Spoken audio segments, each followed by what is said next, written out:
Vous êtes-vous jamais demandé pourquoi l'Église insiste si véhémentement pour que certains textes ne voient jamais la lumière du jour?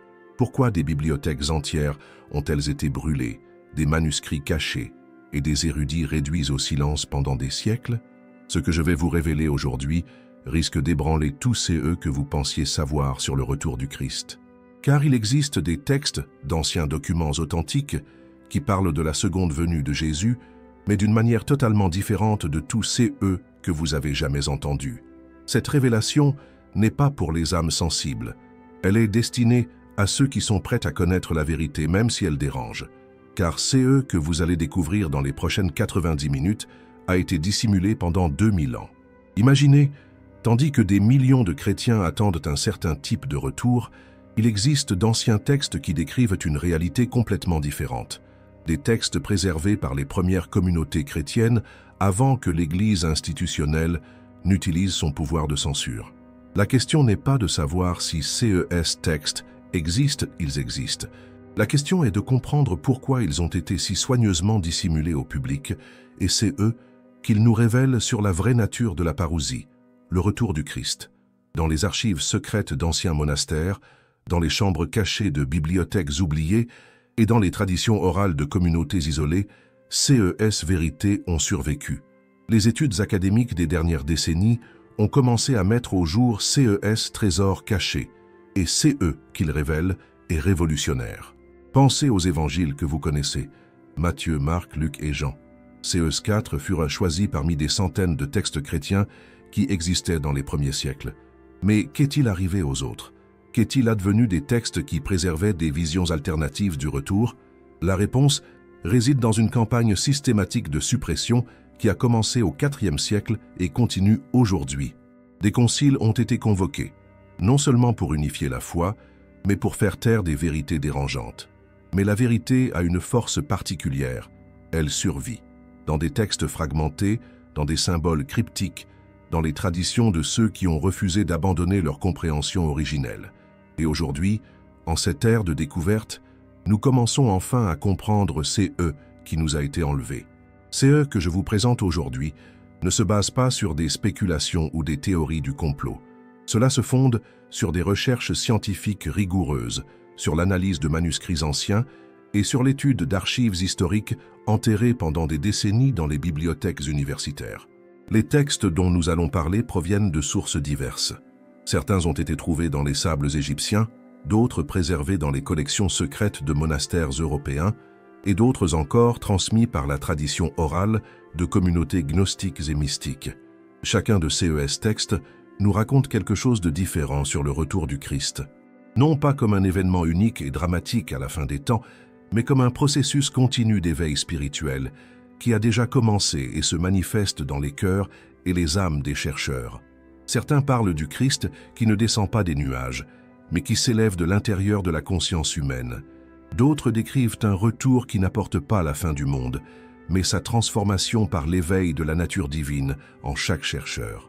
Ces perspectives ne sont pas hérétiques, elles sont authentiquement chrétiennes, préservées par les premiers disciples et communautés, mais elles ont été supprimées parce qu'elles contenaient une vérité dangereuse, que chaque être humain a la possibilité d'avoir une relation directe et personnelle avec le divin, sans médiation institutionnelle. Préparez-vous à être témoin de l'une des plus grandes vérités cachées de l'histoire chrétienne. Ce que vous allez apprendre ne changera pas seulement votre compréhension du retour, mais pourrait transformer toute votre relation à la foi. Pour comprendre pourquoi ces textes ont été dissimulés, nous devons remonter au IVe siècle, quand le christianisme est passé d'une secte persécutée à une religion d'État. Cette transformation a apporté un pouvoir incroyable, mais aussi la nécessité d'un contrôle sans précédent. L'empereur Constantin Ier se trouvait face à un monde chrétien fragmenté. Des dizaines de groupes chrétiens différents coexistaient, chacun avec ses propres textes, traditions et interprétations des enseignements du Christ. Pour un empereur qui voulait utiliser le christianisme comme outil d'unification de son empire, cette diversité était inacceptable. Les archives historiques nous montrent que la décision de savoir quels textes seraient canoniques et lesquels seraient apocryphes ne se basait pas sur l'inspiration divine, mais sur des nécessités politiques et administratives. Les conciles de Nicée et les assemblées suivantes étaient autant des événements politiques que théologiques. Qu'est-il arrivé aux textes qui ne furent pas inclus dans le canon officiel? Certains furent brûlés publiquement, d'autres furent cachés dans des collections secrètes, et d'autres encore survécurent dans les traditions des communautés qui refusèrent d'abandonner leurs croyances originelles. Les textes sur le retour du Christ étaient particulièrement problématiques pour la hiérarchie ecclésiastique naissante. Pourquoi? Parce que beaucoup d'entre eux enseignaient que le retour était déjà en cours, manifesté par l'éveil spirituel de croyants individuels. Cette doctrine menaçait l'autorité d'une institution qui se positionnait comme médiatrice nécessaire entre Dieu et les hommes. Imaginez, si le Christ revient déjà dans les cœurs des fidèles, quel rôle joue alors une Église institutionnelle? Si le royaume de Dieu vient de l'intérieur, pourquoi avons-nous besoin de hiérarchies externes, de cérémonies et de médiateurs? Ces questions n'étaient pas seulement théologiquement dérangeantes, elles étaient politiquement explosives. Une Église qui construisait son pouvoir sur le contrôle de l'accès au divin ne pouvait permettre que des textes enseignent que cet accès était déjà disponible à tous. Les recherches modernes dans les archives ecclésiastiques ont documenté combien cette suppression était systématique. Les catalogues de bibliothèques des VE et VIe siècle montrent des listes de textes qui ont ensuite disparu sans laisser de traces. La correspondance entre dirigeants ecclésiastiques documente des instructions explicites pour détruire ou cacher certains écrits. Mais voici le remarquable. La vérité ne put être complètement effacée. Dans des monastères reculés de l'Orient, dans les traditions de l'Église copte, dans les enseignements d'ordre mystique, partout survécurent des fragments de cette sagesse cachée. La découverte de la bibliothèque de Nag Hammadi en Égypte en 1945 fut un tournant. Là, des archéologues trouvèrent une collection complète de textes gnostiques qui avaient été enterrés dans le sable pendant près de 1600 ans. Beaucoup de ces textes parlèrent du retour du Christ en termes complètement différents de l'enseignement traditionnel. Cette découverte ne fut que le début. Dans les décennies suivantes, d'autres collections furent trouvées, d'autres fragments découverts, d'autres traditions documentées.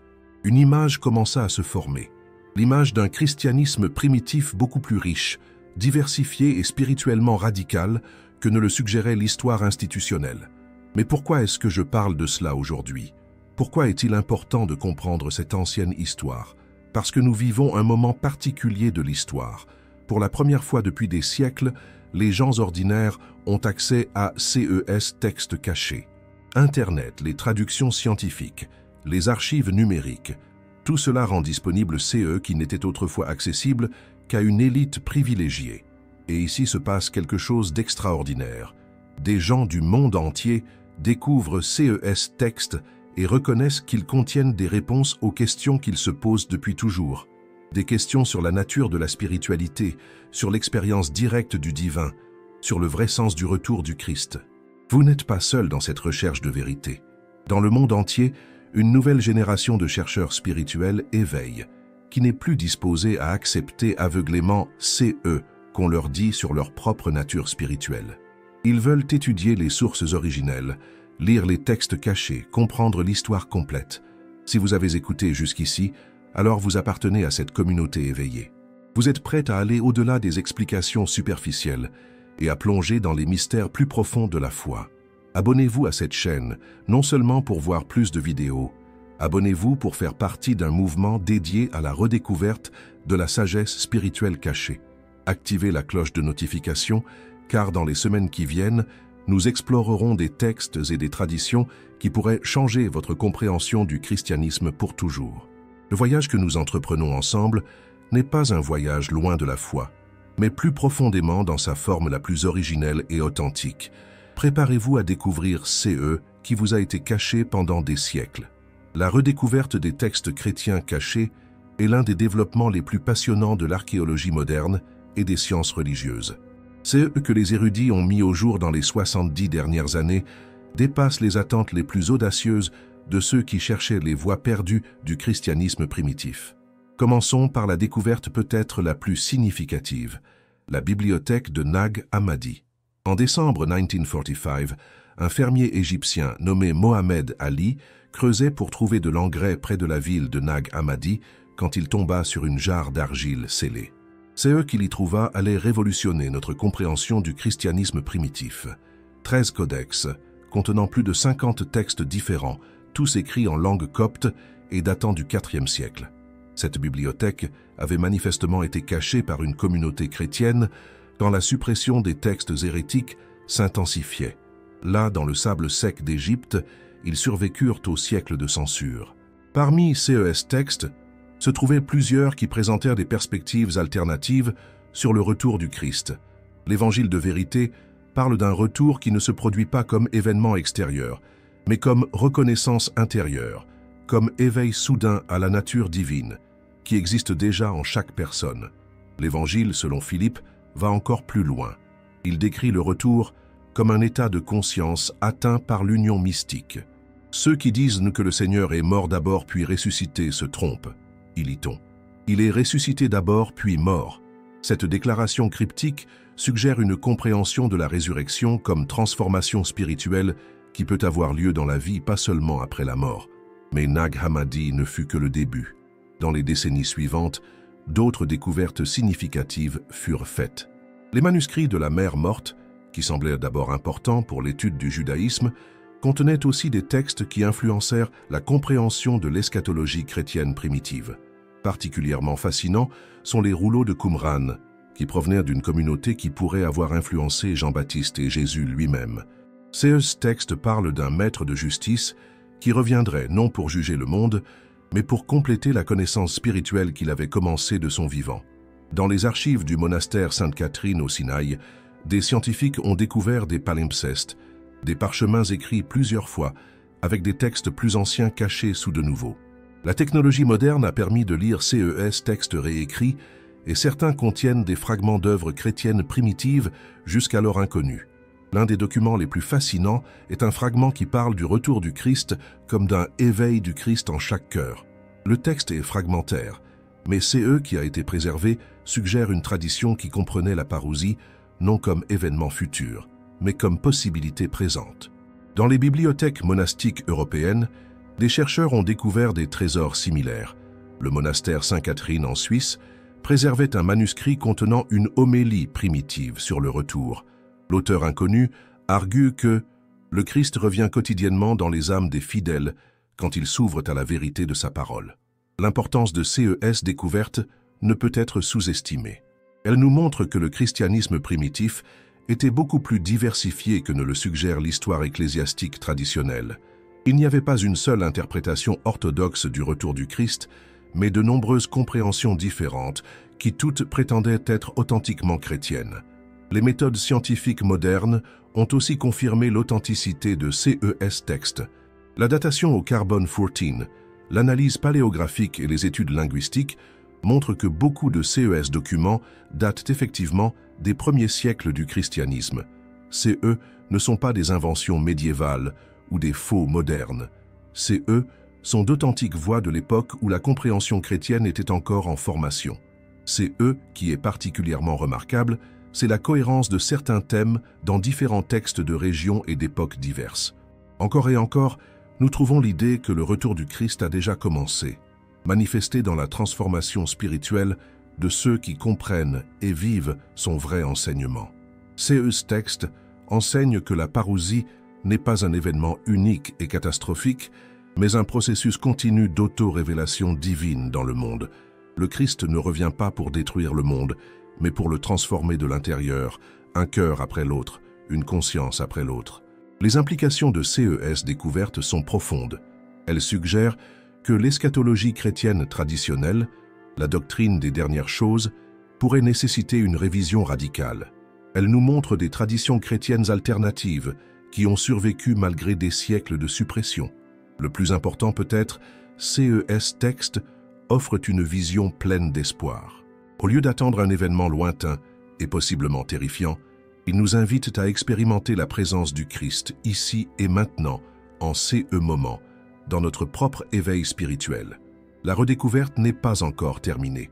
Chaque année, de nouvelles fouilles, de nouvelles trouvailles d'archives et de nouvelles technologies scientifiques apportent plus de fragments de cette sagesse cachée à la lumière. Nous vivons un moment privilégié de l'histoire où ces voix longtemps perdues peuvent enfin être entendues à nouveau. La découverte peut-être la plus choquante dans les textes redécouverts sont les prophéties sur le retour du Christ qui ont été systématiquement retirées du canon chrétien officiel.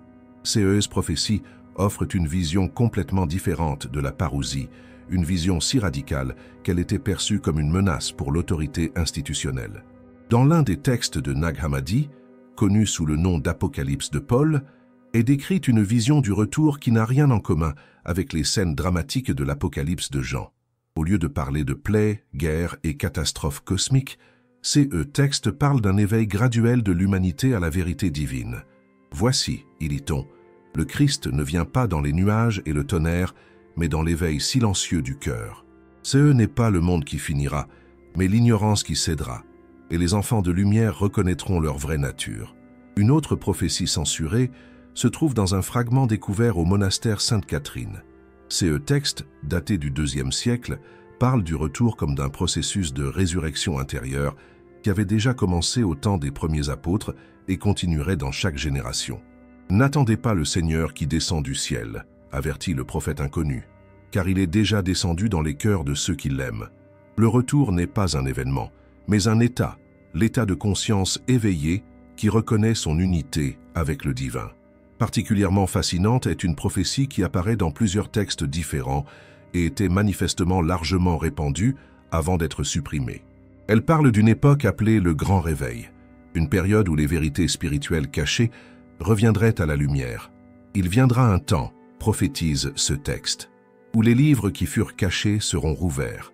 Les paroles qui furent réduites au silence seront à nouveau prononcées, et les gens reconnaîtront que le Christ ne fut jamais parti. Il était seulement voilé derrière les enseignements de ceux qui le réclamèrent pour eux. Cette prophétie est particulièrement remarquable parce qu'elle semble décrire notre époque actuelle avec une précision étonnante. En effet, les textes cachés sont redécouverts. En effet, les enseignements censurés sont à nouveau étudiés. Et en effet, une nouvelle génération s'éveille à des vérités spirituelles qui furent cachées pendant des siècles. Un autre texte prophétique censuré parle du retour comme d'un changement de conscience collective. Le jour du Seigneur, dit-il, n'est pas un jour de jugement, mais un jour de reconnaissance. En ce jour, tous les humains comprendront qu'ils sont fils et filles du Très-Haut, et la séparation entre l'humain et le divin sera abolie. Cette vision contraste dramatiquement avec les prophéties apocalyptiques mises en avant dans les textes canoniques. Au lieu de parler de damnation et de jugement, elle parle d'illumination et d'union. Au lieu de la destruction du monde, elle parle de sa transfiguration. Pourquoi ces visions pleines d'espoir et transformatrices du retour furent-elles supprimées? La réponse réside dans leur implication radicale. Si le retour est déjà en cours, si chaque personne a le potentiel de trouver le Christ dans son propre cœur, alors le rôle des médiateurs institutionnels est fondamentalement remis en question. Une Église qui construit son autorité sur le contrôle de l'accès au salut ne peut permettre qu'il soit enseigné que cet accès est directement disponible à tous. Une institution qui tire son pouvoir de la peur du jugement ne peut tolérer que le retour soit enseigné comme événement de libération et de reconnaissance. La suppression de ces prophéties eut des conséquences profondes pour le développement de la spiritualité chrétienne. Des générations de croyants furent éduqués à attendre un événement lointain et possiblement terrifiant, au lieu d'explorer la possibilité d'une expérience spirituelle transformatrice présente. Mais ces visions censurées ont survécu, préservées dans les traditions d'ordre mystique, dans les enseignements des gnostiques chrétiens, dans les écrits des mystiques médiévaux qui osèrent parler de l'expérience directe de Dieu. Aujourd'hui, alors que ces textes sont à nouveau disponibles, nous pouvons commencer à comprendre CE qui fut perdu quand ces prophéties furent censurées. Nous pouvons voir qu'il y avait une riche tradition de mystique chrétienne qui parlait de l'expérience immédiate et personnelle de la présence divine. Cette découverte nous confronte à une question importante. Quel impact ces prophéties censurées ont-elles sur notre compréhension actuelle de la foi? Comment changent-elles nos attentes sur le voyage spirituel? Et peut-être le plus important, reconnaissez-vous dans votre propre vie des signes de ces grands réveils dont parlaient ces anciens prophètes? Je vous invite à réfléchir à ces questions et à partager vos pensées dans les commentaires. Avez-vous eu dans votre propre chemin spirituel des expériences qui résonnent avec ces visions alternatives du retour? Vous sentez-vous attiré par la possibilité d'expérimenter le Christ non comme un juge lointain, mais comme présence intérieure? Vos réponses sont importantes, car elles nous montrent comment ces vérités cachées pendant des siècles résonnent aujourd'hui dans les cœurs et les âmes des gens. Partagez vos expériences. Vous faites partie d'une communauté globale de chercheurs spirituels qui redécouvrent CES, sagesse perdue.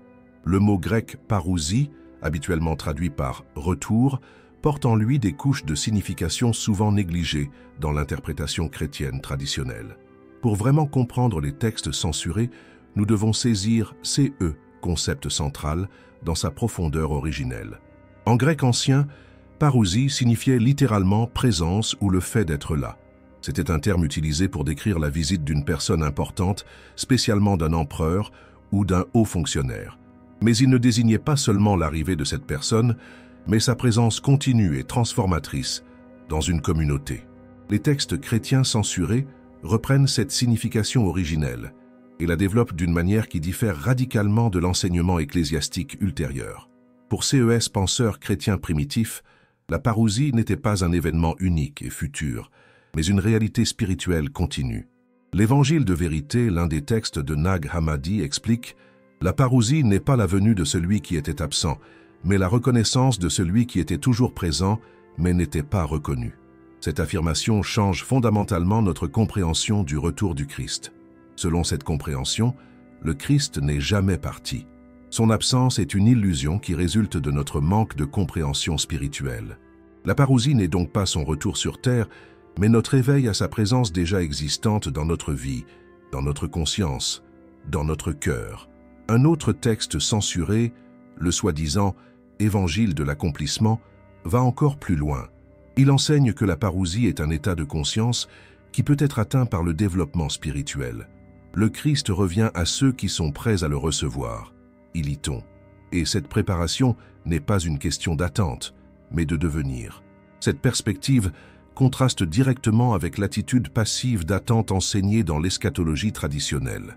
Au lieu d'attendre que le Christ vienne de l'extérieur pour juger le monde, les croyants sont appelés à travailler activement à leur propre transformation spirituelle pour devenir réceptifs à l'expérience de sa présence.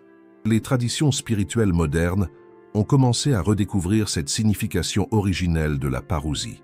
Les théologiens contemplatifs parlent de la parousie mystique, l'expérience directe et personnelle de la présence divine qui peut survenir dans la pratique méditative, la prière et dans des moments d'ouverture spirituelle.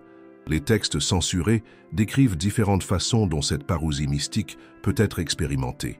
Certains parlent de la parousie du silence, cette expérience silencieuse de la présence divine qui survient dans la méditation profonde. D'autres décrivent la parousie de l'amour, l'expérience transformatrice de l'amour divin inconditionnel qui peut survenir dans des moments de service désintéressé ou de pardon. Particulièrement fascinant est l'enseignement de la parousie collective, qui apparaît dans plusieurs des textes redécouverts. Cet enseignement affirme que le retour du Christ ne se produit pas seulement comme expérience mystique individuelle, mais aussi comme éveil collectif de communautés entières ou même de toute l'humanité.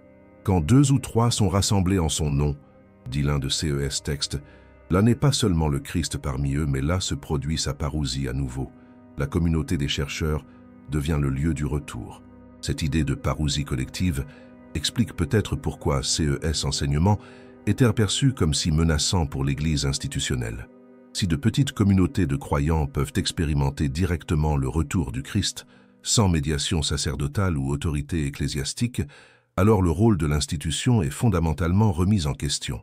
Les textes censurés enseignent aussi que la parousie a différentes étapes ou dimensions. Il y a la première parousie, la venue historique du Christ dans la personne de Jésus de Nazareth. Puis il y a la parousie continue, sa présence continuelle dans le monde par l'Esprit Saint et dans les cœurs des croyants. Et finalement, il y a la parousie eschatologique, la réalisation complète de son royaume à la fin des temps. Mais CES texte souligne que les 3 dimensions de la parousie sont connectées entre elles. Le retour historique n'est pas seulement un événement passé, mais un processus continu qui peut être réalisé à nouveau à chaque moment. Le retour eschatologique n'est pas seulement un espoir futur, mais une possibilité présente pour ceux qui sont spirituellement éveillés. Un texte censuré particulièrement profond parle de la parousie de la connaissance. Ce texte enseigne que le Christ revient à chaque moment de véritable perspicacité spirituelle. Chaque fois qu'une personne comprend une vérité plus profonde sur sa nature divine, se produit une sorte de retour. Le royaume de Dieu, dit ce texte, ne vient pas avec des signes extérieurs qu'on pourrait observer. On ne pourra pas dire « Voici, il est ici » ou « Là il est », car le royaume de Dieu est au-dedans de vous. Et à chaque éveil à cette vérité, le Christ revient. Cette interprétation de la parousie a des implications pratiques profondes sur la vie chrétienne. Au lieu d'attendre passivement un événement futur, les croyants sont appelés à travailler activement dans leur développement spirituel. Chaque moment devient une opportunité pour le retour. Chaque expérience d'amour, de pardon, de reconnaissance, de compassion devient un lieu où le Christ peut redevenir présent. Les textes censurés offrent aussi des directives pratiques sur comment s'ouvrir à cette parousie continue.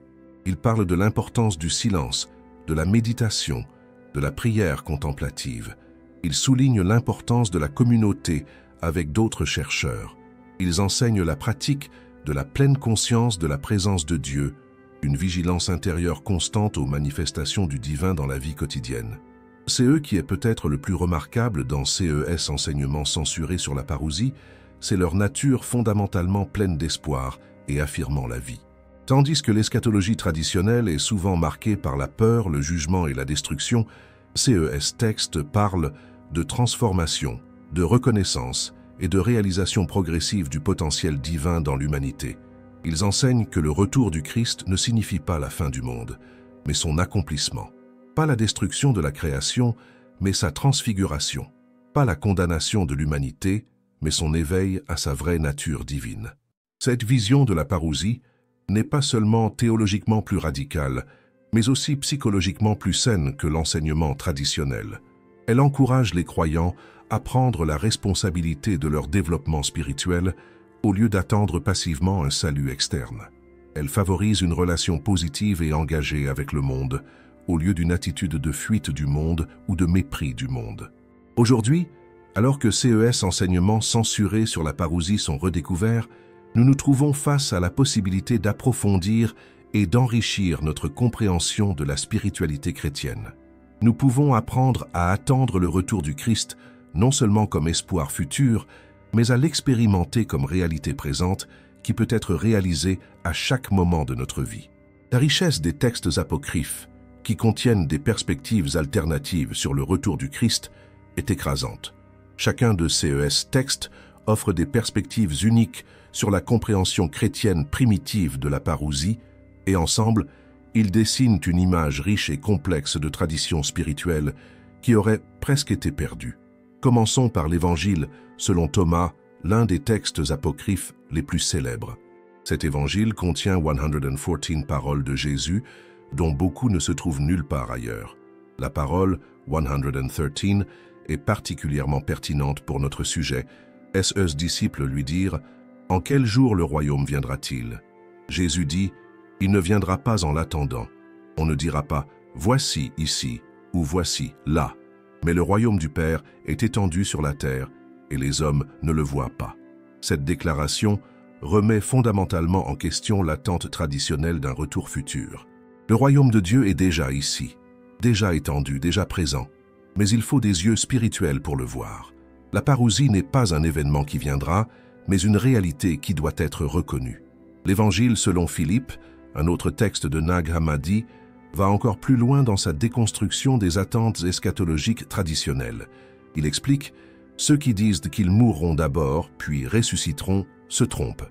S'ils ne reçoivent pas d'abord la résurrection pendant qu'ils vivent, ils ne recevront rien quand ils mourront. » Ce passage suggère que la résurrection, et par extension la parousie, sont des expériences qui peuvent et doivent être réalisées dans la vie présente.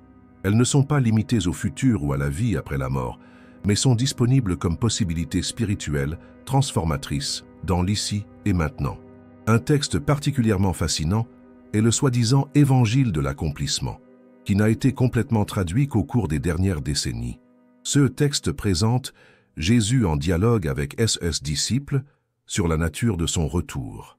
À la question de savoir quand il reviendra, Jésus répond « Je reviens dans chaque acte d'amour, dans chaque moment de pardon, dans chaque expérience de compassion. Mon retour n'est pas un événement, mais un état, l'état du cœur éveillé. La Pistis Sophia, un texte gnostique complexe, décrit en détail diverses étapes du développement spirituel qui mènent à l'expérience directe de la présence divine. Dans ces textes, le retour du Christ est présenté comme le point culminant d'un long processus de purification et de reconnaissance spirituelle.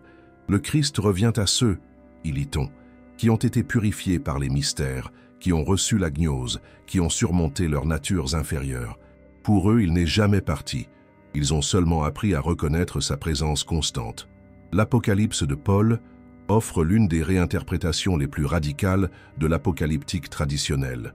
Au lieu de parler de catastrophes et de jugements, ces textes parlent d'une époque de grand éveil où l'humanité s'éveillera collectivement à sa nature divine. Voici, dit ces textes, je te montre un mystère. Les derniers jours ne sont pas des jours de destruction, mais des jours de révélation. En ces jours, les mystères du royaume seront révélés à tous les hommes, et ils reconnaîtront qu'ils sont tous fils et filles du Très-Haut. L'Évangile de Marie. Marie-Madeleine contient des enseignements sur le retour qui sont particulièrement remarquables parce qu'ils viennent d'une perspective féminine. Marie est présentée comme celle qui a compris les mystères les plus profonds de la parousie. Le Sauveur, dit Marie dans ces textes, n'est pas parti de nous. Il est entré dans les profondeurs de notre être et y attend d'être reconnu. Son retour est notre éveil à ces qu'il a laissé en nous, sa propre conscience divine. Particulièrement intéressantes sont les directives pratiques que beaucoup de ces textes donnent pour l'expérience de la parousie. L'Évangile de la paix décrit des techniques de méditation détaillées qui sont censées mener à qu'il appelle la présence vivante du Christ. Assieds-toi dans le silence, instruit ces textes, et tourne ton attention vers l'intérieur. Ne cherche pas le Christ dans les nuages du ciel, mais dans les profondeurs de ton propre cœur. Là, tu le trouveras, attendant, brillant, prêt à se révéler dans ta conscience éveillée. Les Odes de Salomon, une collection d'hymnes chrétiens primitifs, contiennent quelques-unes des plus belles descriptions poétiques de la parousie mystique. Une ode décrit le retour comme « l'éveil de l'âme à son vrai bien-aimé. Il est venu à moi dans le silence de la nuit, non avec tonnerre et éclair, mais comme le doux éveil du matin. Et j'ai reconnu qu'il n'était jamais parti, mais qu'il attendait seulement que j'ouvre les yeux. » Ce qui unit tous ces textes apocryphes, c'est leur accent sur l'expérience immédiate et personnelle du divin. Ils n'enseignent pas de théologie abstraite, mais une spiritualité pratique. Ils s'intéressent moins à la correction dogmatique qu'à la transformation spirituelle.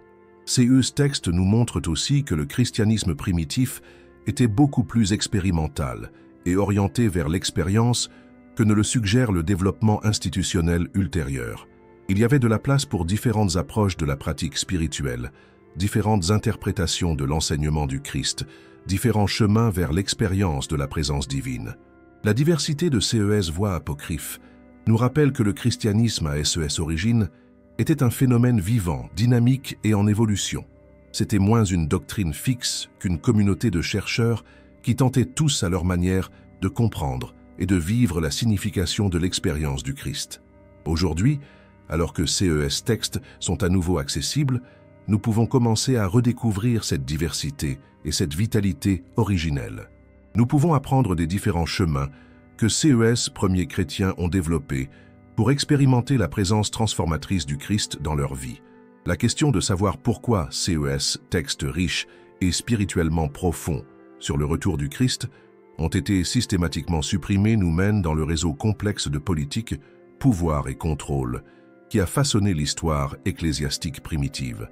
La réponse est à la fois plus simple et plus compliquée qu'on pourrait d'abord le supposer.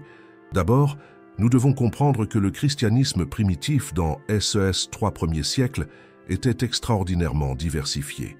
Il n'y avait pas d'autorité centrale, pas de canon uniforme, pas de hiérarchie fermement établie.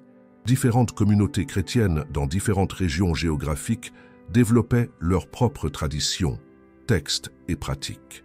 Cette diversité était d'abord un signe de vitalité de la nouvelle religion. Les communautés chrétiennes en Égypte développaient d'autres centres d'intérêt que celles de Syrie ou d'Asie mineure. Les groupes gnostiques exploraient les dimensions mystiques de la foi, tandis que d'autres communautés se concentrait plus sur les aspects éthiques et sociaux. Les archives historiques nous montrent que différentes traditions chrétiennes coexistaient d'abord relativement pacifiquement. Les lettres et documents des 2e et 3e siècles montrent que différents maîtres chrétiens discutaient leurs perspectives différentes sans se marquer mutuellement comme hérétiques. Le tournant vint au IVe siècle avec le tournant constantinien. Quand l'empereur Constantin adopta le christianisme comme religion d'État, toute la dynamique du développement chrétien changea fondamentalement. Soudain, le christianisme n'était plus une religion minoritaire persécutée, mais un instrument d'unification de l'Empire. Pour un empereur qui gouvernait le vaste empire romain, la diversité religieuse était un problème. Constantin avait besoin d'une religion unifiée qui pourrait servir de force unificatrice pour son empire divers. La diversité des traditions chrétiennes, qui avait auparavant été un signe de vitalité, était maintenant perçue comme un obstacle à la stabilité politique. Les conciles qui furent convoqués dans les siècles suivants avaient donc à la fois des objectifs théologiques et politiques. Il ne s'agissait pas seulement de déterminer la bonne doctrine, mais aussi de créer une structure religieuse unifiée et contrôlable.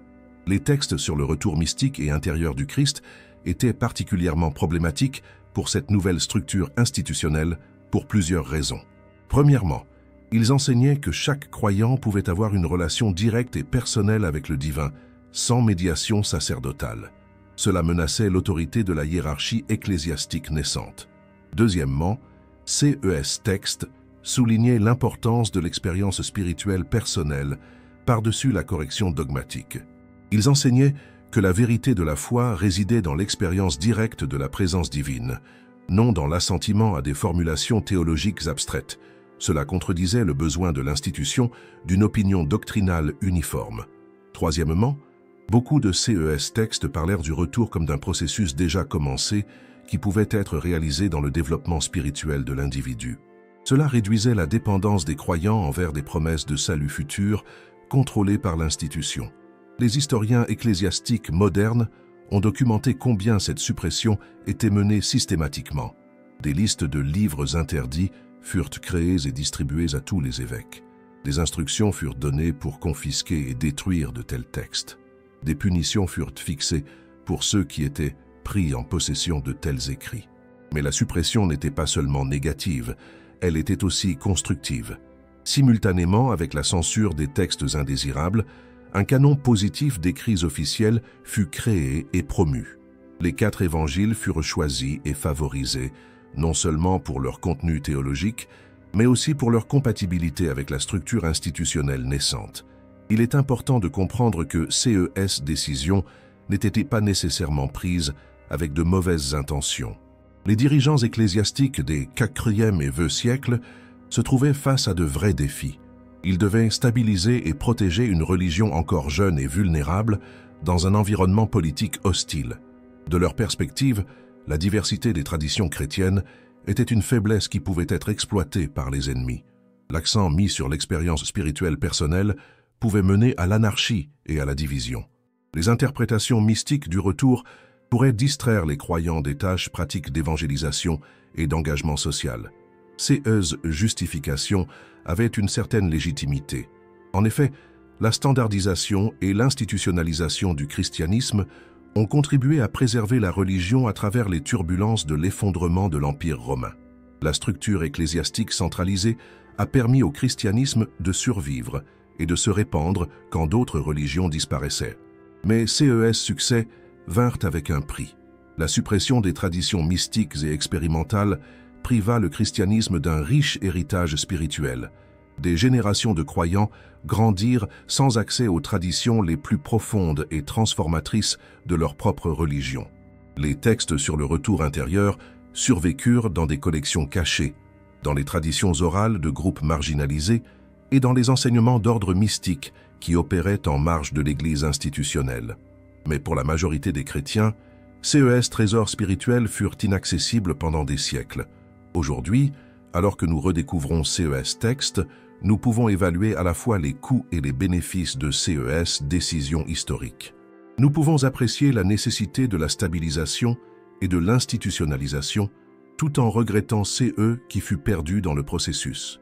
Plus important encore, nous pouvons commencer à intégrer le meilleur des deux traditions, la stabilité et la continuité de l'Église institutionnelle avec la profondeur spirituelle et l'ouverture expérimentale des traditions mystiques primitives. La redécouverte de CES textes censurés n'est pas une attaque contre l'Église, mais une invitation à l'enrichir et l'approfondir. Elle offre la possibilité de redécouvrir la diversité et la vitalité originelle de la foi chrétienne, sans abandonner les accomplissements du développement institutionnel. Nous vivons un moment extraordinaire de l'histoire, un moment qui a été prédit avec une précision étonnante par les prophéties censurées des textes chrétiens primitifs. Partout dans le monde, des gens s'éveillent à des vérités spirituelles qui furent cachées pendant des siècles et découvrent des voies alternatives de spiritualité qui répondent à leurs aspirations les plus profondes. La technologie moderne de communication a rendu possible quelque chose qui n'avait jamais été possible auparavant dans l'histoire: l'échange instantané et global d'idées et d'expériences spirituelles. Internet a brisé les anciens monopoles sur l'information religieuse. Des gens dans des villages reculés ont maintenant accès aux mêmes textes anciens qui n'étaient auparavant disponibles que dans les bibliothèques des grandes universités. Cette démocratisation de la connaissance a mené à un éveil spirituel sans précédent. Des gens qui se sont sentis étrangers dans les structures religieuses traditionnelles, toute leur vie, découvrent dans les textes redécouverts des traditions spirituelles qui parlent à leurs expériences les plus intimes. Le mouvement est vraiment global. En Amérique du Sud, des communautés indigènes découvrent des parallèles entre leurs pratiques spirituelles traditionnelles et les traditions mystiques chrétiennes. En Asie, des gens influencés à la fois par les traditions orientales et occidentales trouvent dans les textes gnostiques un pont entre différentes traditions de sagesse. En Europe et en Amérique du Nord, grandit une nouvelle génération de chercheurs spirituels qui ne sont pas disposés à accepter des réponses dogmatiques aux questions existentielles. Ils cherchent des formes authentiques de spiritualité basées sur l'expérience, et beaucoup trouvent dans les textes chrétiens censurés exactement ce qu'ils cherchaient. C'est ce qui est particulièrement remarquable, c'est la manière dont des gens de cultures et d'arrière-plans complètement différents tirent des perspectives similaires de CES textes anciens. Un développeur de logiciels à Silicon Valley et un fermier du Brésil rural peuvent lire les mêmes passages et arriver à des perspectives similaires sur la nature du retour spirituel. Cela suggère que CES textes contiennent des vérités spirituelles universelles, qui sont pertinentes au-delà des frontières culturelles et historiques. Ils parlent à quelque chose de fondamental dans l'expérience humaine, l'aspiration à une connexion directe et authentique avec le divin. La neuroscience moderne et la psychologie ont commencé à étudier les types d'états de conscience décrits dans CES textes mystiques. Les études sur la méditation, la pratique contemplative et l'expérience mystique confirment que les états transformateurs dont parlaient CES anciens auteurs sont des phénomènes réels et mesurables. Cette validation scientifique a aidé à libérer les traditions mystiques de la réputation d'être seulement des systèmes de croyances non scientifiques ou irrationnels. Aujourd'hui, même les scientifiques reconnaissent que la capacité humaine à l'expérience mystique est un aspect légitime et important de la psychologie humaine. L'éveil global se manifeste aussi dans la popularité croissante des pratiques contemplatives. La méditation, auparavant principalement associée aux religions orientales, est maintenant redécouverte comme composant important de la spiritualité chrétienne. Des milliers de personnes participent à des retraites qui se concentrent sur les traditions mystiques chrétiennes. Des communautés ecclésiastiques partout dans le monde commencent à expérimenter des formes contemplatives de culte qui mettent l'accent sur l'expérience spirituelle directe, au lieu de seulement l'instruction doctrinale. Ce développement montre que même à l'intérieur de l'Église institutionnelle, existe une fin pour les traditions spirituelles plus profondes. Particulièrement remarquable est le mouvement croissant pour les gens spirituels mais non religieux, une catégorie qui croît le plus rapidement dans les sondages mondiaux. Beaucoup de CES gens découvrent dans les textes chrétiens censurés une forme de spiritualité qui est à la fois profondément enracinée et personnellement pertinente. Ce mouvement n'est pas anti-religieux, il cherche des formes plus authentiques et orientées vers l'expérience de la spiritualité. Les textes redécouverts sur le retour mystique offrent exactement cela.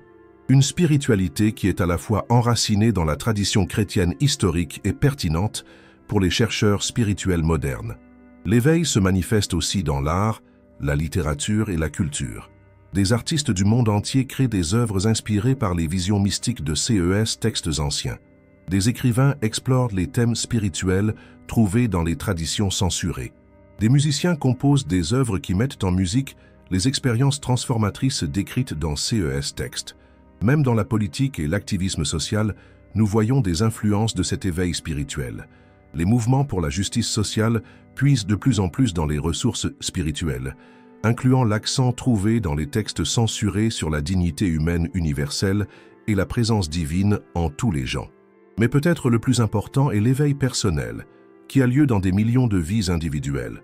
Des gens découvrent que les traditions mystiques leur offrent des outils pratiques pour la vie spirituelle, des voies pour la méditation, la pratique contemplative, l'expérience de la présence divine dans les situations quotidiennes.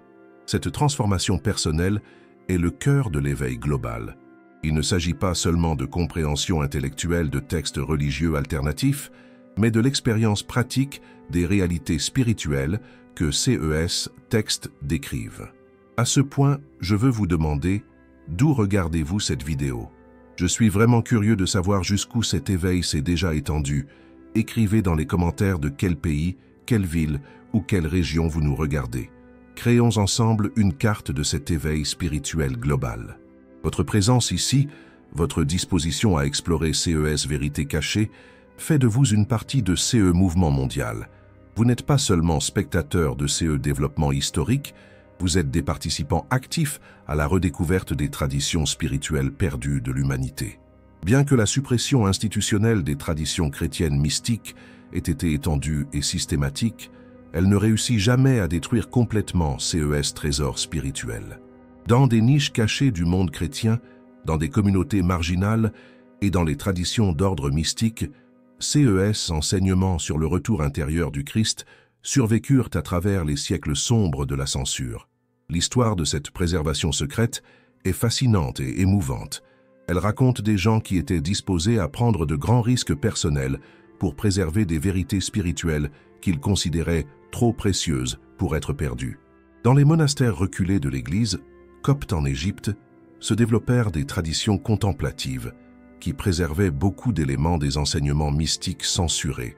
Les pères et mères du désert, considérés comme les fondateurs du monachisme chrétien, pratiquaient des formes de méditation et de pratiques contemplatives qui avaient des parallèles clairs avec les méthodes décrites dans les textes censurés. Ces premiers moines parlaient du souvenir constant de Dieu, une pratique d'attention intérieure continue à la présence divine. Ils développèrent la prière du cœur, une technique méditative qui vise à ancrer le nom de Jésus si profondément dans la conscience qu'il devient un battement de cœur intérieur constant. Les archives historiques montrent que CES moines décrivaient des expériences remarquablement similaires aux rencontres mystiques avec le Christ revenant décrites dans les textes censurés. Ils parlaient de moments d'expérience divine directe où les frontières entre le soi et le Christ semblaient disparaître. Dans l'Europe médiévale, des traditions similaires survécurent dans les écrits et pratiques des mystiques chrétiens. Maître Eckhart, bien qu'il fût regardé avec méfiance par l'Église officielle, enseignait la possibilité d'union directe avec Dieu, qu'il décrivait comme la naissance du Christ dans l'âme. Cet enseignement fait écho clairement aux traditions censurées sur le retour intérieur. Les Béguines, un mouvement de femmes pieuses dans l'Europe médiévale, développèrent des traditions mystiques qui existaient en dehors du contrôle ecclésiastique officiel. Beaucoup de leurs écrits contiennent des descriptions d'expériences spirituelles, remarquablement similaires aux rencontres avec le Christ revenant décrites dans les textes apocryphes. Marguerite Porret, une béguine du XIIIe siècle, écrivit sur l'anéantissement de l'ego qui mène à l'expérience directe de la présence divine. Bien qu'elle fût finalement brûlée comme hérétique, SS écrits survécurent et influencèrent les générations suivantes de praticiens mystiques. Dans les pays islamiques, où les minorités chrétiennes vivaient sous le règne de dynasties musulmanes tolérantes, certaines traditions mystiques chrétiennes purent continuer qui avaient été supprimées en Europe. Les communautés chrétiennes syriennes et araméennes préservèrent des textes et pratiques qui montrent des connexions claires avec les traditions gnostiques primitives. Particulièrement remarquable est la manière dont ces traditions furent préservées par transmission orale. Dans des communautés où la lecture et l'écriture étaient limitées, des enseignements mystiques complexes fera passer de génération en génération par des histoires, des chansons et des pratiques rituelles. Les traditions soufis de l'islam, bien qu'elles aient une origine religieuse différente, préservèrent des méthodes et perspectives mystiques étonnamment similaires. Les études historiques montrent qu'il y eut un échange considérable entre mystiques chrétiens et islamiques dans des régions où les deux religions cohabitaient. Cet échange aida à maintenir vivantes certaines pratiques contemplatives qui autrement auraient été perdues. En Europe de l'Est se développèrent les traditions hésicastes de l'Église orthodoxe qui préservèrent beaucoup d'éléments des pratiques chrétiennes mystiques primitives. Les hésicastes pratiquèrent des formes intenses de pratiques contemplatives qui visaient à atteindre ce qu'ils appelaient théosis, la déification de l'homme. Ces traditions orientales parlaient explicitement de la possibilité d'expérimenter le Christ directement, non seulement comme figure historique ou espoir futur, mais comme présence vivante et transformatrice dans son propre cœur. Leurs descriptions de ces expériences correspondent remarquablement aux récits trouvés dans les textes occidentaux censurés. La réforme du XVIe siècle apporta à la fois des opportunités et des dangers pour ces traditions secrètes. D'un côté, l'accent protestant sur la relation directe avec Dieu ouvrit de nouveaux espaces pour l'expérience mystique. De l'autre, la polarisation confessionnelle mena à une surveillance et suppression renforcée des pratiques spirituelles non conformes. Néanmoins, dans cet environnement émergèrent des mouvements comme les Quakers, dont la théologie de la lumière intérieure montre des parallèles clairs avec les enseignements censurés sur le retour intérieur. Les Quakers pratiquaient des formes silencieuses d'adoration qui visaient à expérimenter la présence directe du Christ dans le cœur. Dans le Nouveau Monde, certaines de ces traditions chrétiennes marginales trouvèrent un nouveau terrain. Divers mouvements piétistes et mystiques établirent des communautés en Amérique où ils avaient plus de liberté d'explorer des formes alternatives de spiritualité chrétienne. Les Shakers, une secte chrétienne mystique venue d'Angleterre, développèrent des pratiques qui visaient à manifester le retour du Christ comme réalité spirituelle vivante dans leur communauté. Bien que leur théologie spécifique fût unique, ils partageaient avec les traditions censurées l'accent sur la présence directe et expérimentable du divin. Les traditions des diverses populations indigènes jouèrent aussi un rôle dans la préservation d'éléments mystiques. Quand les missionnaires chrétiens arrivèrent dans le Nouveau Monde, émergèrent des traditions syncrétistes qui combinaient des éléments mystiques chrétiens avec des pratiques spirituelles indigènes. Ces mélanges préservaient souvent des aspects de la tradition mystique qui avaient été perdus dans l'Église institutionnelle. Au XVIIIe et XIXe siècle, les traditions chrétiennes mystiques connurent une renaissance dans le romantisme et divers mouvements spiritualistes. Des penseurs comme Emanuel Swedenborg développèrent des systèmes spirituels qui reflétaient beaucoup d'éléments des traditions censurées, bien qu'ils n'en aient peut-être pas été directement influencés. La théosophie et d'autres mouvements ésotériques du XIXe siècle, bien qu'ils aient souvent été critiqués, jouèrent un rôle important dans le réveil de l'intérêt pour les traditions chrétiennes alternatives. Ils aidèrent à préserver et répandre des textes et idées qui autrement auraient pu être complètement perdus. Ce qui unit toutes ces différentes lignes de préservation, c'est leur accent commun sur l'expérience directe et personnelle du divin. Que ces soient dans des monastères égyptiens, des cellules de mystiques européens, des communautés utopiques américaines ou des traditions syncrétistes, partout nous trouvons des gens qui cherchaient des moyens d'expérimenter la présence transformatrice du Christ, non seulement de la croire. Ces traditions secrètes ne furent jamais complètement isolées les unes des autres. La recherche moderne a montré qu'il y avait des lignes de connexion subtiles mais importantes entre différents mouvements mystiques. Des idées, pratiques et même des textes circulaient sur des voies secrètes entre différents groupes et régions. Aujourd'hui, alors que nous pouvons étudier ces différentes lignes de préservation, nous commençons à comprendre combien les traditions chrétiennes mystiques étaient riches et diversifiées. Chaque groupe, chaque communauté, chaque tradition contribua quelque chose d'unique à la préservation de cette sagesse spirituelle. La redécouverte et la réunification de ces différentes lignes de tradition est l'un des développements les plus passionnants de la spiritualité moderne. Pour la première fois depuis des siècles, nous pouvons commencer à assembler une image plus complète des traditions chrétiennes mystiques primitives. Cette préservation secrète nous montre que la vérité spirituelle authentique a une force de survie remarquable. Malgré des siècles de suppression, de persécution et d'oubli institutionnel, CES enseignements sur le retour intérieur du Christ ont survécu, préservés par des gens ordinaires qui reconnaissaient à leur valeur transformatrice. Aujourd'hui, alors que CES différents courants se rejoignent à nouveau, nous assistons à une renaissance extraordinaire de la spiritualité mystique chrétienne. Les pratiques, qui furent préservées en secret pendant des siècles, sont maintenant disponibles à tous ceux qui cherchent une expérience plus profonde et plus directe du divin. La redécouverte des textes censurés sur le retour intérieur du Christ a des impacts profonds sur la vie et la pensée chrétienne contemporaine. Ces anciennes traditions de sagesse offrent non seulement des perspectives historiques, mais des ressources spirituelles pratiques qui peuvent enrichir et transformer la vie de foi moderne. Pour beaucoup de chrétiens contemporains qui se sont sentis spirituellement affamés dans les formes traditionnelles de culte et les méthodes d'enseignement, CES Traditions redécouvertes offrent un chemin vers une expérience spirituelle plus profonde et authentique. Elles montrent que le christianisme eut dès le début de riches dimensions contemplatives et mystiques qui furent marginalisées dans le développement institutionnel. Les impacts se montrent d'abord dans des compréhensions changées de la prière et de la pratique spirituelle. Au lieu de comprendre la prière seulement comme demande ou remerciement, beaucoup de chrétiens découvrent à travers les textes censurés des formes contemplatives de prière qui visent l'expérience directe de la présence divine. Les communautés chrétiennes modernes commencent à intégrer des formes silencieuses de méditation dans leur culte. Les monastères et centres de retraite rapportent une augmentation dramatique de l'intérêt pour les programmes contemplatifs. Des gens de tous âges et milieux cherchent des moyens pratiques d'expérimenter les états spirituels décrits dans les textes redécouverts. Particulièrement significatif est l'impact sur la compréhension de la relation personnelle avec le Christ. Les textes censurés enseignent que le Christ peut être expérimenté non seulement comme figure historique ou espoir futur, mais comme réalité vivante et présente dans son propre cœur et conscience.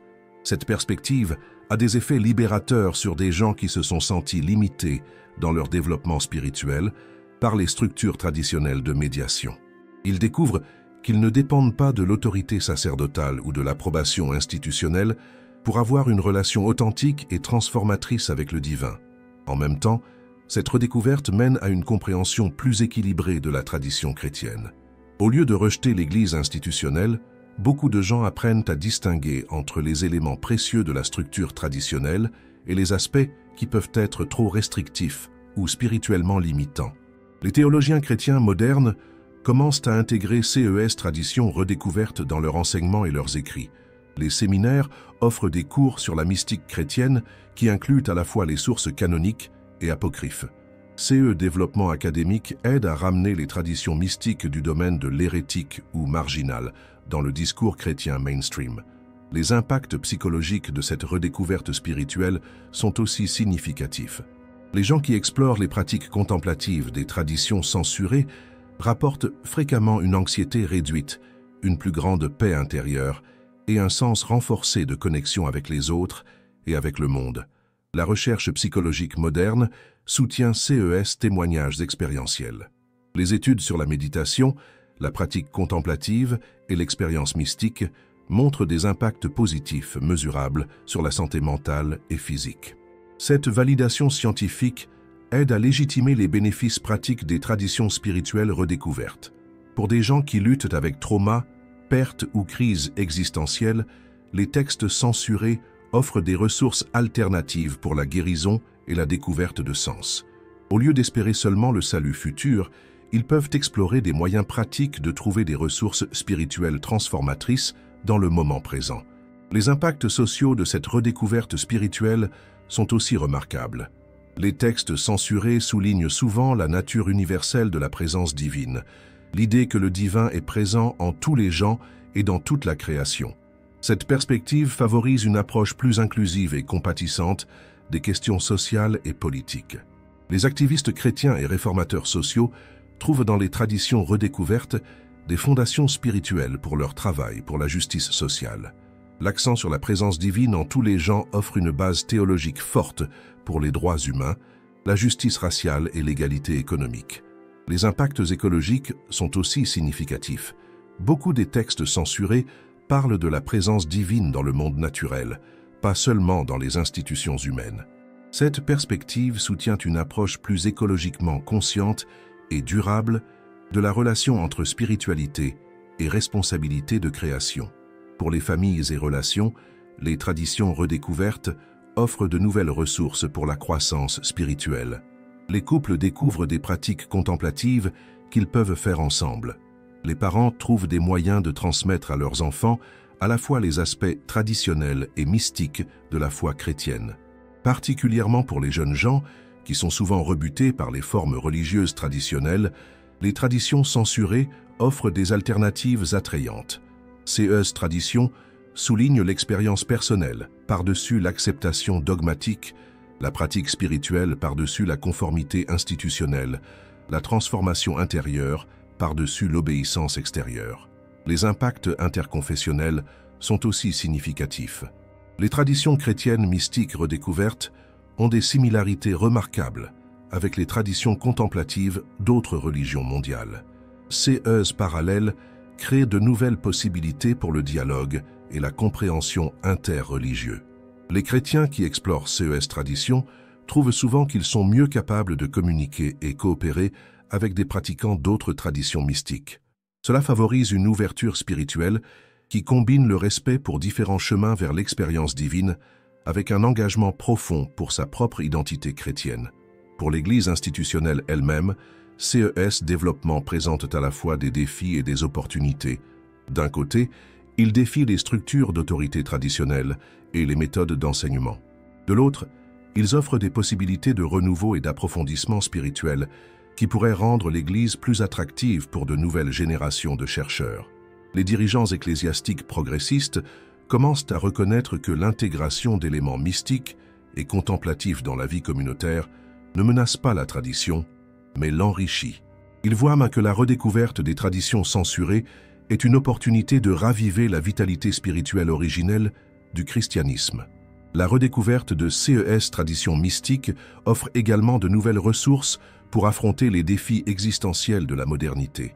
Dans un monde marqué par l'anxiété, la fragmentation sociale et la crise de sens, les pratiques contemplatives anciennes offrent des outils éprouvés pour la paix intérieure et la connexion spirituelle. Les églises qui intègrent ces éléments mystiques voient souvent une revitalisation de leur communauté. Les services de culte silencieux, les groupes de méditation chrétienne et les retraites contemplatives attirent des gens qui n'avaient jamais trouvé de résonance dans les formes traditionnelles de worship. Cette renaissance spirituelle ne se limite pas aux institutions religieuses. Des groupes de maisons, des cercles de prière contemplatifs et des communautés spirituelles informelles émergent partout, utilisant les textes redécouverts comme guides pour leur voyage collectif de découverte. L'impact sur l'éducation théologique est aussi significatif. Les séminaires introduisent des cours sur les traditions mystiques chrétiennes et de jeunes pasteurs sortent avec une compréhension plus riche et plus nuancée de l'héritage spirituel chrétien. Ultimement, l'impact de ces traditions redécouvertes va au-delà de pratiques ou enseignements spécifiques. Elle défie les gens à considérer le christianisme non seulement comme système de croyances ou de règles, mais comme voyage spirituel, vivant et dynamique, qui peut mener à une transformation personnelle profonde. Quand nous regardons les prophéties dans les textes censurés sur le Grand Réveil et les comparons aux événements de notre époque, émergent des parallèles remarquables qui suggèrent que nous vivons peut-être une époque que ces anciens voyants avaient prédite. Les textes censurés parlèrent d'une époque où les choses cachées viendraient à la lumière et les mystères gardés dans les ténèbres seraient révélés à tous les hommes. Cette prophétie semble s'accomplir dans notre ère numérique avec une précision étonnante. Jamais auparavant dans l'histoire, les gens ordinaires n'avaient eu un accès si large aux textes anciens, archives secrètes et traditions cachées. Internet a brisé les anciens monopoles sur l'information religieuse. Des textes qui furent disponibles pendant des siècles seulement dans les chambres fortes des grandes universités ou dans les archives secrètes d'institutions religieuses sont maintenant accessibles à quiconque a une connexion Internet. Cette démocratisation de la connaissance correspond exactement à ces que les anciens prophètes décrivaient comme signe du réveil qui vient. Les textes censurés parlaient aussi d'une époque où des gens de toutes nations et langues s'éveilleraient simultanément à la reconnaissance spirituelle. La nature globale du réveil spirituel actuel correspond à cette prophétie. Des gens dans des pays et cultures qui n'eurent jamais de contact direct entre eux découvrent indépendamment des vérités et pratiques spirituelles similaires. La technologie de communication moderne permet aux gens de différents continents de partager instantanément leurs expériences spirituelles et de les comparer. Cette mise en réseau spirituel global crée une conscience collective que les anciens prophètes avaient peut-être prévue. Un autre signe prédit était le retour des femmes au leadership spirituel. Dans notre époque, nous voyons une augmentation sans précédent de enseignantes spirituelles féminines, mystiques et dirigeantes religieuses. La marginalisation séculaire de la voix féminine dans la spiritualité est en train d'être inversée, et beaucoup des textes censurés qui soulignaient l'autorité spirituelle féminine sont redécouverts et appréciés. Les textes anciens parlèrent d'une époque où les murs entre les religions tomberaient, et les gens reconnaîtraient les noyaux mystiques communs de différentes traditions spirituelles. Cette prophétie se manifeste dans le mouvement interreligieux et spirituel croissant de notre époque. Les gens ne cherchent plus la nourriture spirituelle seulement dans leurs propres traditions religieuses, mais explorent les traditions de sagesse du monde entier. Cette ouverture spirituelle, souvent critiquée par les dirigeants religieux institutionnels, correspond exactement à ce que les textes chrétiens censurés décrivaient comme signe du réveil qui vient. Les prophéties parlaient aussi d'une époque de grande crise sociale et écologique qui servirait de catalyseur pour le réveil spirituel. Quand la terre elle-même criera pour la guérison, dit l'un des textes, alors les gens reconnaîtront qu'ils sont des êtres spirituels responsables du bien-être de toute la création. La crise climatique actuelle, combinée aux troubles sociaux, bouleversements politiques et insécurité économique, a poussé beaucoup de gens à chercher des ressources spirituelles plus profondes. Cette recherche mène beaucoup à la redécouverte de traditions mystiques et contemplatives qui offrent une sagesse pratique pour vivre dans des temps turbulents. Les textes censurés prédisaient que le réveil se manifesterait particulièrement fortement chez les jeunes gens.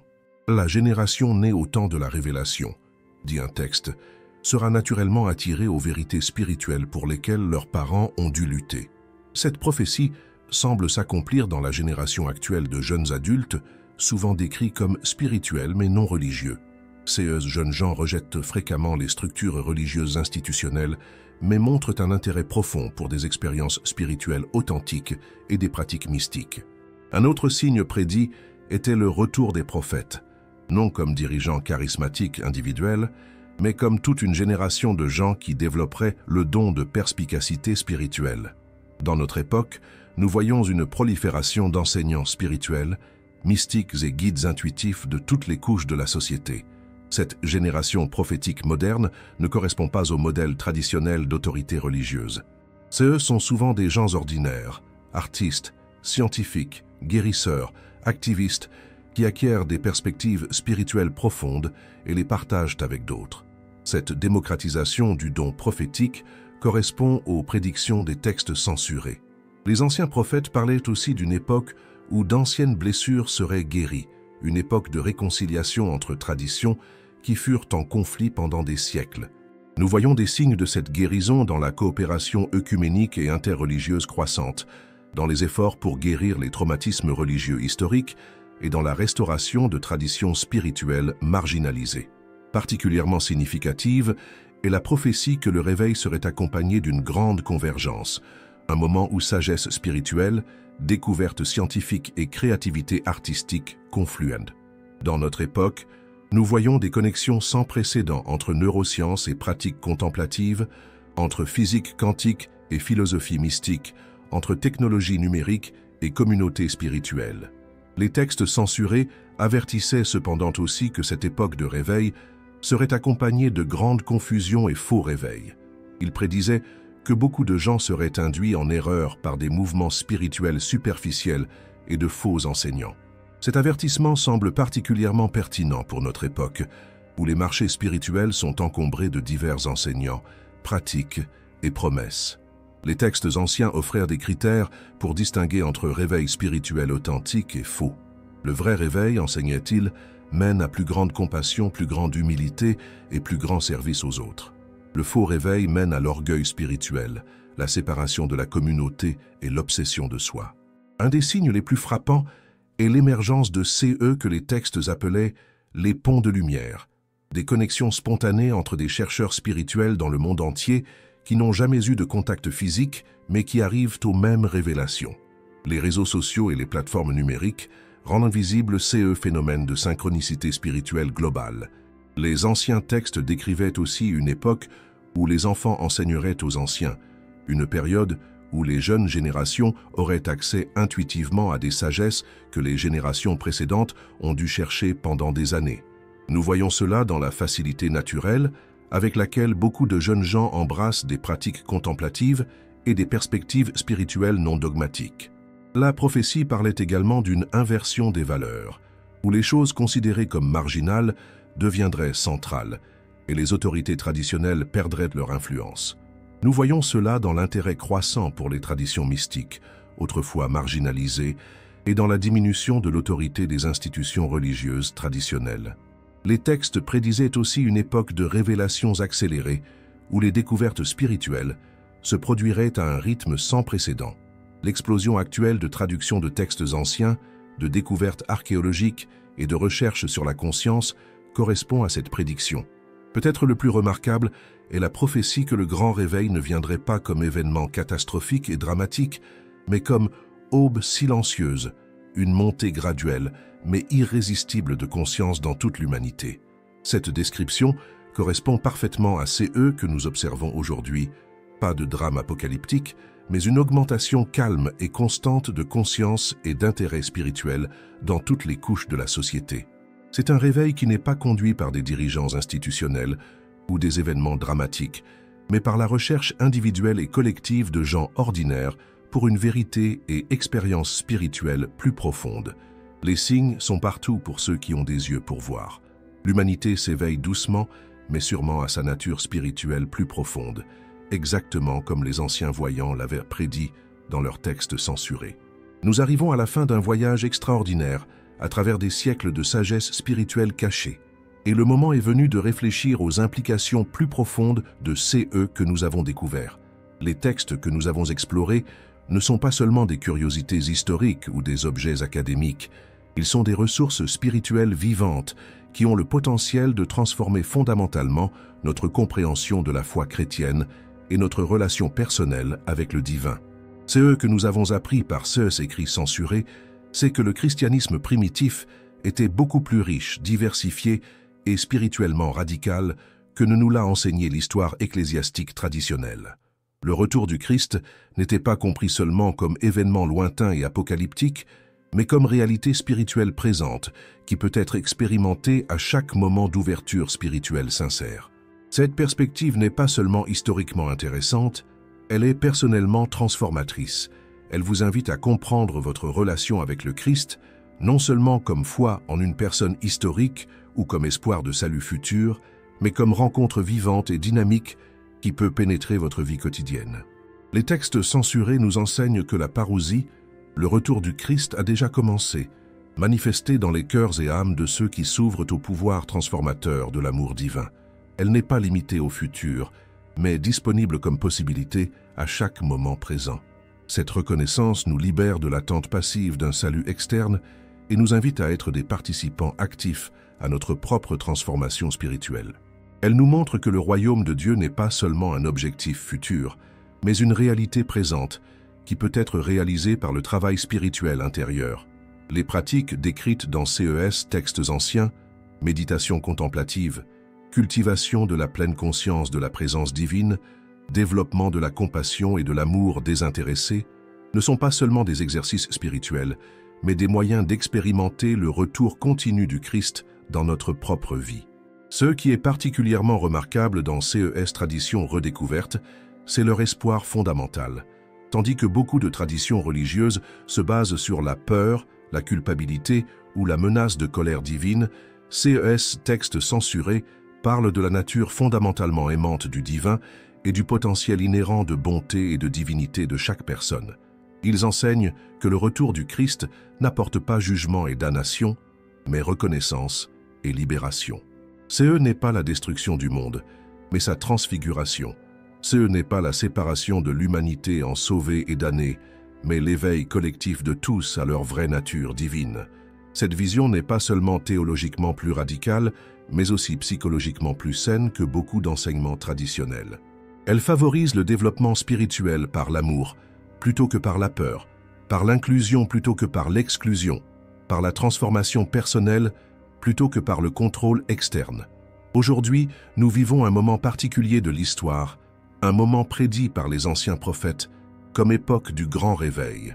Les textes cachés sont redécouverts, d'anciennes vérités sont révélées, et des gens partout dans le monde s'éveillent à des réalités spirituelles qui furent supprimées pendant des siècles. Vous n'êtes pas seulement témoin de ces développements historiques, vous en êtes un participant actif. Votre disposition à explorer ces vérités cachées, votre ouverture à des perspectives spirituelles alternatives, votre fin d'expérience spirituelle authentique fait de vous une partie de ces mouvement global de réveil spirituel. Mais cette découverte apporte aussi la responsabilité. La connaissance de ces traditions cachées n'est pas destinée seulement à la croissance spirituelle personnelle, mais aussi au service de la plus grande communauté humaine.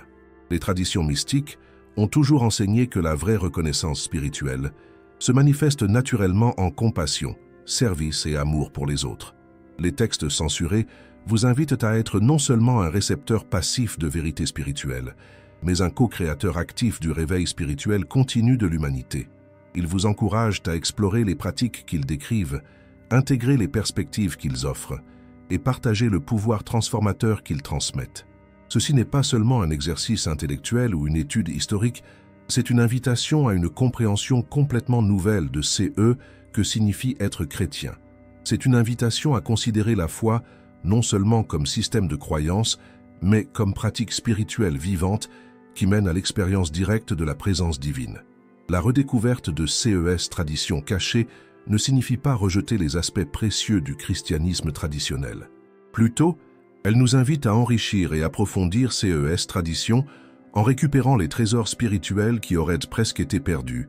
Vous pouvez commencer cette intégration dans votre propre vie en expérimentant des pratiques contemplatives simples avec des moments silencieux de méditation, avec la cultivation de la pleine conscience de la présence divine dans les expériences quotidiennes, avec le développement d'une relation plus directe et personnelle avec le Christ comme réalité spirituelle vivante. Les textes censurés enseignent que ces pratiques ne sont pas difficiles ou ésotériques. Elles ne requièrent pas de dons ou capacités spéciaux. Elles demandent seulement sincérité, ouverture et la disposition d'aller au-delà des aspects superficiels de la vie religieuse. Ce que vous avez découvert dans ces 90 minutes n'est que le début d'un voyage spirituel beaucoup plus profond. Les textes cachés contiennent une sagesse qui peut enrichir toute une vie d'études et de pratiques.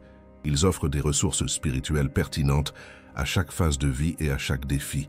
Mais ce voyage ne doit pas être entrepris seul. Un des aspects les plus beaux du réveil spirituel actuel est l'émergence de communautés de chercheurs qui partagent les mêmes idées et se dédient à l'exploration de ces traditions cachées.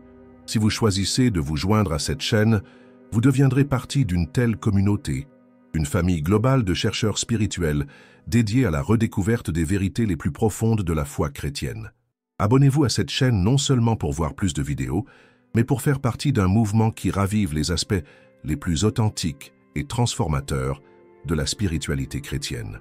Activez la cloche de notification pour ne pas manquer les nouvelles découvertes que nous ferons ensemble.